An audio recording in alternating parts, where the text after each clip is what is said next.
Hello again, wrestling fans, and you are very welcome to Wrestle Dope here on a Sunday. We're back at just after 9:30 GMT. This is where you'll find us every Sunday live, justin.tv/ Wrestle Dope Radio. And as always, it is myself, Darren, here, and I'm joined by Stephen, who, of course, if you've just watched us this week, maybe you haven't seen us in a while, is now in a different location. So we've almost got two places to be now. And as you can see, we have that live video link. How are you this week? I'm good. I'm good. Very, very good indeed. I'm not in the arena like yourself, but I do have the white wall, so all is good and groovy.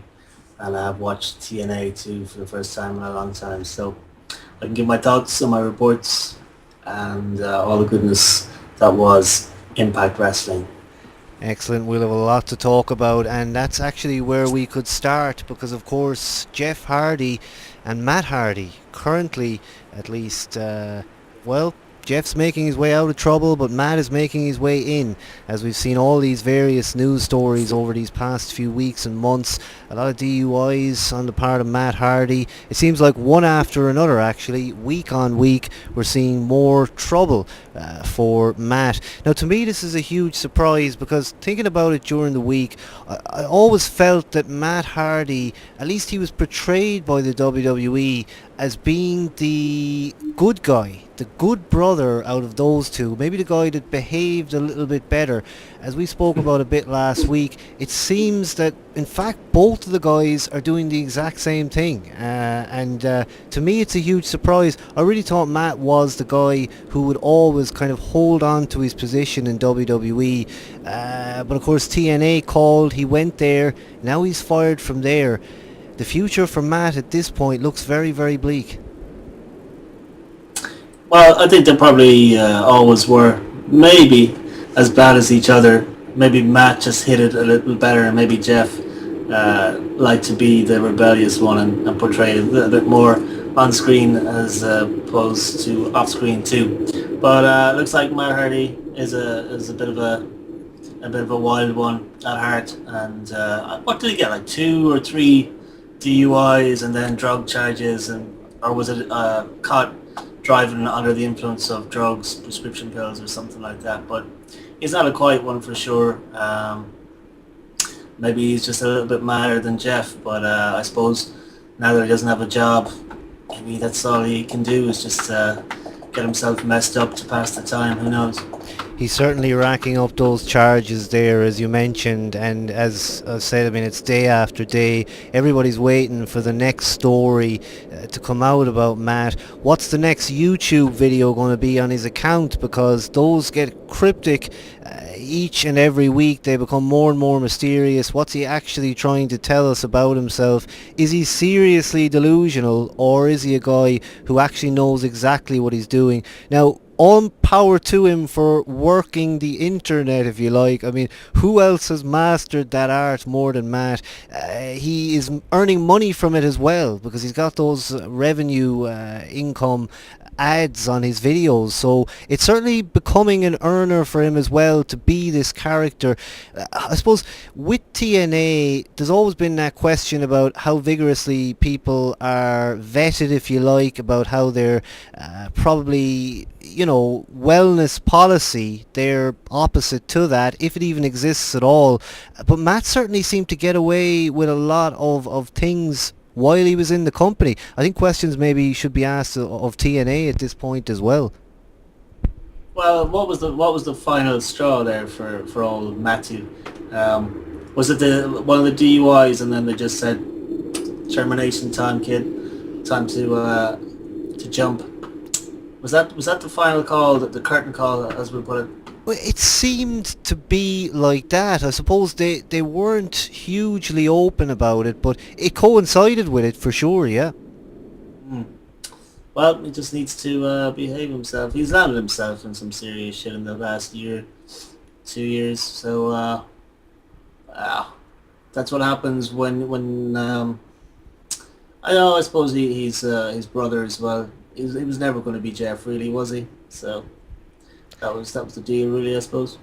Of course, that is probably a huge problem, in a sense that both of those guys growing up together and kind of aiming for the top at the same time, in a sense making it to the top. And so many guys have left the WWE, and some have done some TV work elsewhere. I remember that Borash Federation a while back, and of course TNA as well has been a place for those guys to go. But in a sense, it's kind of allowed them to continue their destructive lifestyle. I mean, at least under Vince, they had that ability to kind of be looked after. You had that stringent wellness policy, and then of course the fact that he probably would keep an eye on what's going on day to day in guys' lives. But it gets back to me with the whole Jeff Hardy and also Ric Flair. These are people who have been, touted as legends for as long as, they've been around, Ric Flair especially. And I think the respect has sort of gone in many ways. I mean, Flair, a different situation. But again, with stuff in his personal life becoming, public knowledge. And as soon as that starts getting discussed, I think people kind of question the legend status in a way. Well, Flair's destroyed himself in a sense. Too much money, not enough sense, and now look where he's at, I suppose. It puzzles me, and I thought about it, why in God's name, when they sign contracts, like, we'll say if Matt signs with TNA, Jeff signs with TNA, even if they sign with WWE, and I question this with Zack Ryder of all people too, but hear me out on this one. They should have, and obviously they don't have, unless it's an inside job and it'll work, something to say, look, you can't do these YouTube videos and you can't put yourself out there under your own terms if you're under contract to us. It should be like a no-compete kind of a deal for anything external of what they're involved with the WWE or TNA. I think sometimes it's kind of landed them in trouble for the most part, especially with Matt Hardy. I mean, all those crazy-ass videos that he put up, I think, was the beginning of the end for him. Zack Ryder, on the other hand, it did him a favour, so I suppose there's the other side of it. But, I do think, and I do wonder if there is, what under the contracts, what does it say in that situation? Because if it was me, I definitely would put a big time clamp down on all that kind of stuff, to be honest with you. It is true, and you wonder how they get away with it. You mentioned the Matt Hardy YouTube, which I would like to go back and find out when that started. Was it after his release? Or I presume it was, but in fact it was when he was on the road, come to think of it. I remember seeing him with R-Truth in restaurants and things like that, but that's where all that Fat Hardy stuff started. He should have kept out of the restaurant. He was always eating in those videos as well, even in that famous Hardy shoot on CM Punk. But I just question why, as you said, they are allowed to do things without the kind of full verification of the company. And actually, Zack Ryder mentioned this week that soon that show could very well end because he's, described it as being a vehicle to give him airtime, and that if he now gets TV airtime, he doesn't really need to continue doing it. But I suppose with Jeff, he never did the YouTube stuff, and that would be another dimension altogether, to have his thoughts, his crazy videos and things that he might say could be even more strange. And actually they could make a good YouTube tag team, just like the days of old, I think. Yeah, it's crazy. The Hardy show, but I think that was probably a bit more on the stunts and the dirt bikes and the kind of the Carolina living or whatever. But yeah, the hectic stuff with Jeff would probably be pretty funny. I'd say they both make a decent reality show on their day-to-day lives, but I wouldn't imagine a lot of that drug taking would probably make it onto any network, to be honest with you. That's exactly the problem, and it remains to be seen whether or not those guys will ever make it back to WWE. It seems so unfair in a sense, because you have to question perhaps why it is they turned to what they eventually did turn to, and the charges are public, they're on the internet, you can see exactly why Jeff Hardy had all this legal trouble. And was it that WWE schedule that led to this. I mean, you'd wonder why guys who maybe grew up dreaming of being somewhere, in a sense kind of threw it all away, but was it essential for them to continue work with these kind of extracurricular activities as a daily part of their lifestyle? Because really, in a sense, you'd kind of want to keep going, but if you can't keep going, I suppose that's probably the biggest worry. And perhaps maybe Flair's kind of stock in this would be the money. He needs that money as well to keep going. Again, it's one thing to talk about it, but if those schedules are crazy when you think about it, and they're fairly banged up. And I'd say one thing leads to another between prescription pills and anything that's going to ease any sort of injury. I'm sure a lot of that over time would lead to other substance abuse, but that and the money thing, obviously, and maybe again location. I mean, it looks like they're fairly remote out there, so they might have a whole lot to do and might have a fair distance to travel for any sort of decent nightlife or activity. So maybe it's just the way they pass the time, or maybe they just have that wild streak in them. I'd say Jeff probably more so led Matt on. Although who's the older? Matt's the older brother, right? That's a good question. I would say Matt. Were they twins? They weren't twins, were they? I mean, there were years between them. No, I'm not. I don't think they were twins. Or maybe it was the other case where Matt was the crazy one, but was the wise one and kept it quiet, and maybe Jeff just kind of got caught red-handed or whatever. Absolutely. Now you'd wonder what the end result will be for someone like a Flair. Will he re-end his career in the WWE? Will he be back there in 5 years at perhaps WrestleMania 30? Maybe that'll be one of the features of that star-studded card. They'll have to do something, and maybe they'll say, well, that last time was just a rehearsal, and now we can do it all over again. By WrestleMania 30, will both the Hardys be back there? I think, as always, looking into the future as a wrestling fan, we're always, I think, a little bit more curious as to what's going to happen then, as probably what's going on now, the various things. But regarding the main event with Sting that time and Jeff Hardy, I would wonder, what you thought about that, in the sense that did you kind of maybe think that was a disgrace, or for some reason I didn't really feel like that. I thought, well, look, things happen, and it's not always possible to have those shows, run like clockwork. I never really, it didn't really bother me too much, I suppose. I thought it was just kind of funny more than anything. Unfortunate probably would be the best word. Unfortunate for Jeff. I think Sting, he was pretty upset about that one, if my memory serves me correct. But I thought it was kind of funny in a way. To be honest with you, I'm not gonna. I'll be honest with you, I actually think the exact same thing, because we're used to these pay-per-views in a sense, just kind of going without any hitches. It's never quite like that in the WWE. They always seem to manage to make it work, and never kind of do we see anything major go wrong. But that was entertaining, and in a sense, how much publicity that got. Impact Wrestling, by the way, I struggle to not call it TNA. Are you getting, sorry, I'm just watching the chat there at the same time. Is there some kind of feedback coming through on your side there?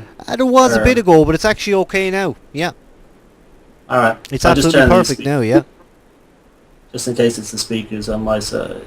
So, yeah, go ahead, yeah. I'm kind of asking the question, will Flair, etc., ever have that respect back? Did Jeff Hardy, if you like, I mean, you couldn't take away, if you like, the career he's had. Same as with a Benoit, but of course Benoit did something a lot worse. Now Jeff has the ability to say he didn't do that, he didn't go as far as that, and the same with Matt, but they have a chance to now kind of repair themselves and become top stars again, maybe one day. But whether or not it'll happen, I think maybe we might even throw it over to the chat room and see what they have been thinking about that. But it's a controversial subject, because of course Jeff he's just getting it left, right and centre at this point. Yeah, well, to be honest, I haven't seen any of his segments since he came back. So I don't really know. I think I saw like a bit of the one where they were shouting, was it one more match or one more shot, I think. And since, if you've noticed with the Christian seems to be taking the absolute piss out of that one with his one more match.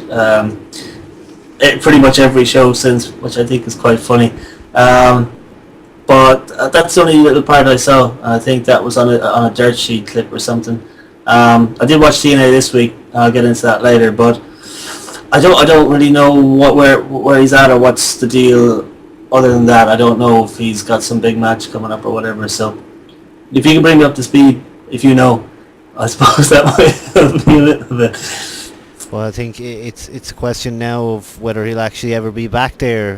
The guy, I suppose, fired and all that, and like yourself. Oh, we talking Jeff or Matt? Sorry. Well, in a sense, all three. I mean, Flair, I'm starting to look at them all one and the same. But as you say, Jeff, he's been knocking around the back. We saw him talking with Al Snow last week. This week, I went very fast through Impact, but I didn't really see much of a presence for him. So I presume eventually he's going to be up there taking on Bobby Roode. Yeah, Bobby Roode's the new flavour of the month, which is good, I will say. Yeah. This is probably a good place to talk TNA, really, isn't it? Maybe we should just keep going on and talk some various other aspects. But Roode being talked about by Taz, saying that he's like the next coming. He can't wait for Kurt Angle v Bobby Roode. I don't know if I go that far, but he's decent. I don't know if he still has the Rude robe. I like the old Rick Rude robe thing. Yeah. If they can pull that back, although AJ kind of robbed it there a couple of years, seems like a couple of years ago, last year or the year before, since we were on the air anyway, for sure. So if he can get his robe back, he's dumped James Storm, which is a good thing. And I think, maybe him and Angle will probably have a decent match all the same. Taz is probably getting a bit overexcited about it, but it'll probably be a decent match. Is it for the belts? Is Angle's the champ there at the moment, is it? He's been pushed like that, can you believe it? He's finally gotten the push that we all waited for back in the day. It's a surprise to me. I thought they'd missed the boat completely when they put him in that tag team. Yeah, I like him though. I like him, I have to say. I think he's decent on the mic, good in the ring. And he's kind of got that old 90s kind of look, a late 80s, 90s look. So he ticks all the boxes. I think he's kind of somebody that you could probably trust. That's probably a good word, trust to carry the belt. Exactly. Now we're looking at the chat room here on screen, trying to work out this new setup. Of course, both of us now in different places, and we're trying to make sure it keeps on working, and also to show new things as well. We have that ability to put things on screen and make it a bit more interesting. So let's get into those chat comments. Zombies is in there and says Matt and Jeff will never come back, especially now that WWE is pretty much a kids show. It's too risky, especially after Victory Road and all the DUIs Matt has. And that's it's true. Also to say, Booty Pirate is with us, as well as Disco Garin. Good to have you guys along. Zombie says he's gone to rehab but not WWE. Hardys are too messed up, says Disco. And also Captain Charisma says drugs are great. Disco Garin excited about the fact that the chat is on screen, and Zombies talking about Skype. We're going to hold off Skype for another week because we're just working on having this double Skype working. So we're going to try this one more time this week, and maybe then get on with the multi-video Skype at some point soon. So that's what's happening in the chat room so far. Another huge topic that has shocked the wrestling world this week is, of course, Hulk Hogan. What a surprise from him this week. Loved it, have to say. Loved that segment. Loved it to bits. Brilliant. They couldn't have put it better. I think the thing that what they did with Sting there, and then the timing of his little segments over and back, fantastic, brilliant. What he will come out with, I'm sure we all know. Where is it? Where are they going to? Kentucky or They're going to Georgia, actually. Georgia, right? Sorry, somewhere like that. When he does his retirement thing, I'm sure that's where it's leading. If it wouldn't take a neurosurgeon to figure it out, but I like how they, one thing I will say though, I wonder, was Hogan aware that that's how it was going to be scripted, or was he finally paying attention to the business and, like Triple H says, doing it for the business and letting them shoot on him with Sting? I think that's the question. I'd like to know what the chat room thinks. I don't know if anyone even knows what I'm talking about, but you kind of know what I'm saying there, yeah? Yeah, did they, in a sense, do it for the feud or for the overall betterment of the business? Is that what you'd be saying? Yeah, I mean, did he say, look, let Sting shoot on me. I'm going to say this and that, and yeah, by all means, you have my permission to shoot on me and say that I'm a bit of a Johnny spoof or whatever. Did he say that? Did he say, thumbs up, yep, shoot on me? Or did he just go out there and then, kind of a post-production thing that drew Sting in there doing the little the shoot comments or whatever? I'm sure he wanted to better the business and actually put the guys over once and for all. True Trip style, business first. Yeah, I reckon that Sting would certainly be a guy agreeable to something like that, where he would say, go ahead, say whatever the hell you want and get it over or whatever. But with Hogan, isn't there always that aspect of doubt? What's he working to us now? It's been so often said that essentially he lies through his teeth, and you could have him for an interview and you won't get anything but the character. So again, if he's always playing that character, I would wonder when he says to them, look, this is the last time you're going to see me in this ring, this ring. When he said that, I thought, well, Mania 30, Yeah, no, I agree. As we said last week, the network starts, and not the TNA network, the other one starts, 2012. So I'm sure that they'll find something for him to do. I think as well, if memory serves me correct, during the week I read he signed some new deal with some company for a nutrition bar, or is it like a nutrition drink or a nutrition company, something that's going to get the Maniac stamp attached to it. So it's more like, I'd say he'd do anything for money, that chap, to be honest with you.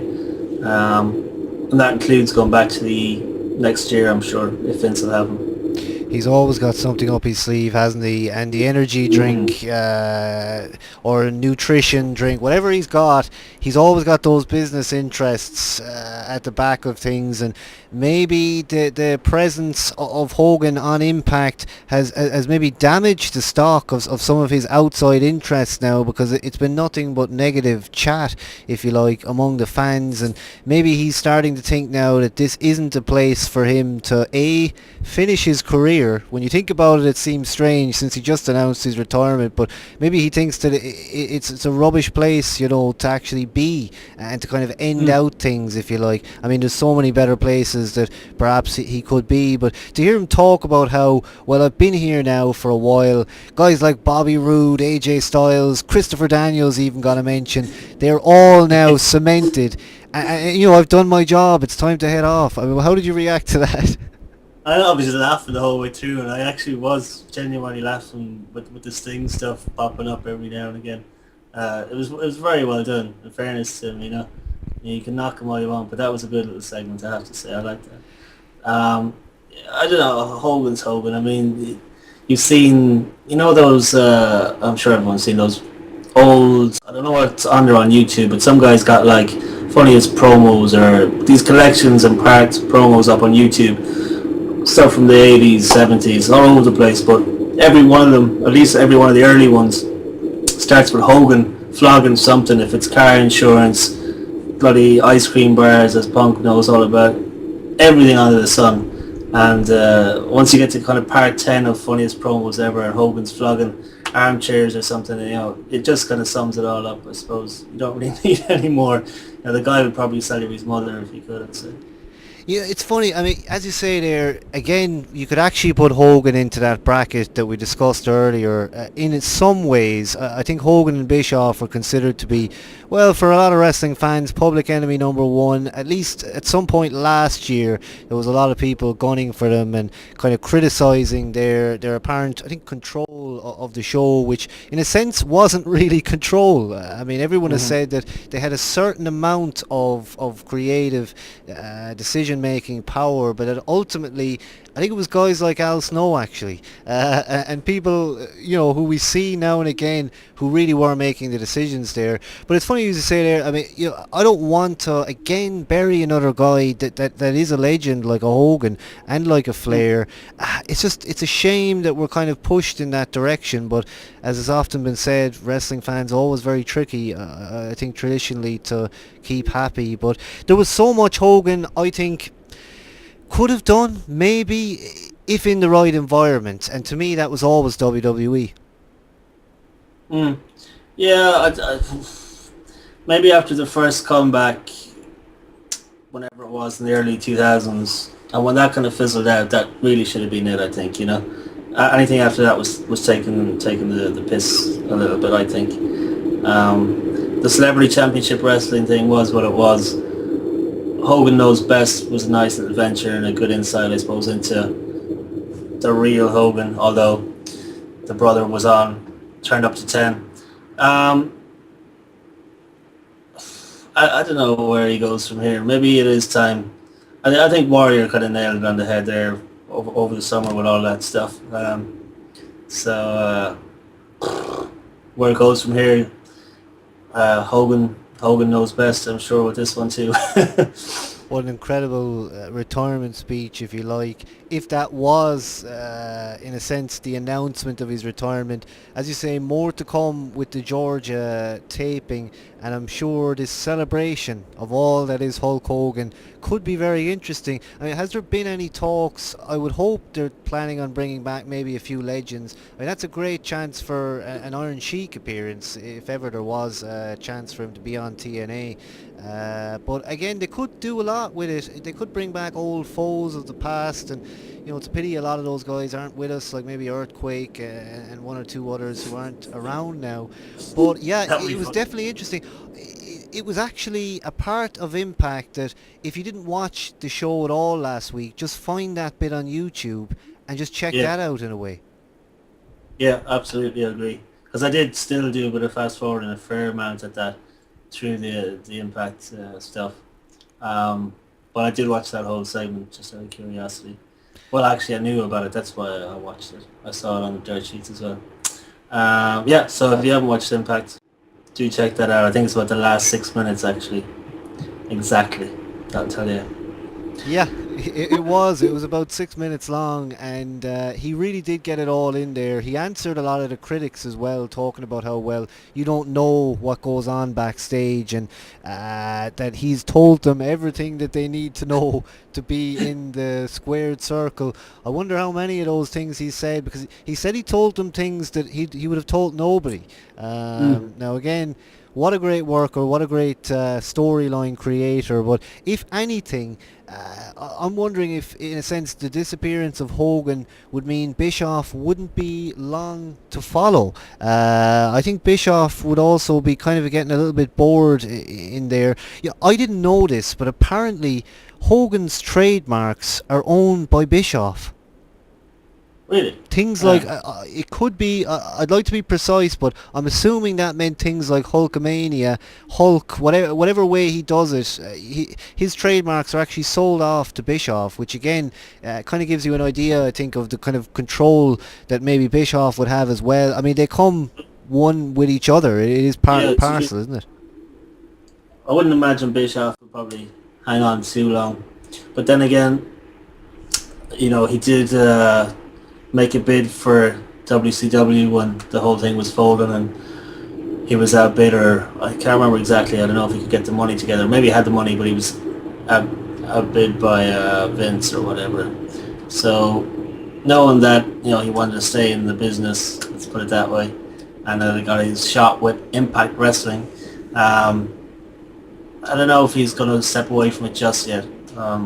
I don't know if he's involved with this what's it called, micro championship wrestling or something like that. Hogan's other new venture with the little fellas. So who knows? I think Bischoff's got a couple of years left in him. He's kind of probably one of the best heat seekers in the business, if not the best. I think he can kind of milk a couple more years out of it. Absolutely. Now let's turn our attention to the chat room. Disco Garin says, when Russo was in charge, AJ was champ. Also saying, yes, that's because Russo isn't in charge. Poor AJ is a jobber because of this. Booty Pirate, I guess the same reason Benoit, Eddie, etc. didn't get pushed when Hogan and Bischoff were running WCW. I suppose looking back in time at the history of this, you could easily see the comparisons, and I think people have compared Hogan and Bischoff's era this time round to WCW from the very beginning. Maybe again that's another problem there, because people wanted to see, if you like, the grandeur of the WCW stage and what that show was like. I mean, it was big budget WCW when you look back at it. Yeah, it was crazy, and they were pulling in some big figures money wise at the gates, as well as huge crowds. I mean, those Georgia Dome ones with Hogan, Goldberg and all that stuff, they were huge. Not only that though, they toured the whole country, constantly for a good 2-3 years at the peak of Nitro. Probably even more, 4, if I remember correctly. But yeah, Christ, they were out doing WWE big time for a while. So, Bischoff, he's no idiot at the end of the day. I think even if TNA folds, I'm sure he'll definitely try something again with the wrestling side of things. He's a bit of a sucker for the business. He'll most certainly give it a go at some point, and I really think he's clearing the decks for the WWE return. I mean, because he's going to need to be off for at least 3 to 5 years before that even becomes a possibility. They're going to want to, at the very least, maybe TNA to be buried. Possibly he's going to... Who knows what kind of information Hogan and Bischoff have about the way the company runs, about how the finances are now, the possibilities of funding continuing indefinitely from the Panda Energy folks, if you like. I couldn't think of any other way of saying it, but you'd wonder the true nature of the support from those backers. And I mean, it's over if they decide to not open the wallet anymore. Well, time will tell, I'm sure. All the old Carter family, I don't think they're made of money either, especially in this economy. Panda Energy, I'm sure, is their priority, not the old wrestling. Although, in fairness, they give it a good shot now. They give it a good shot. We won't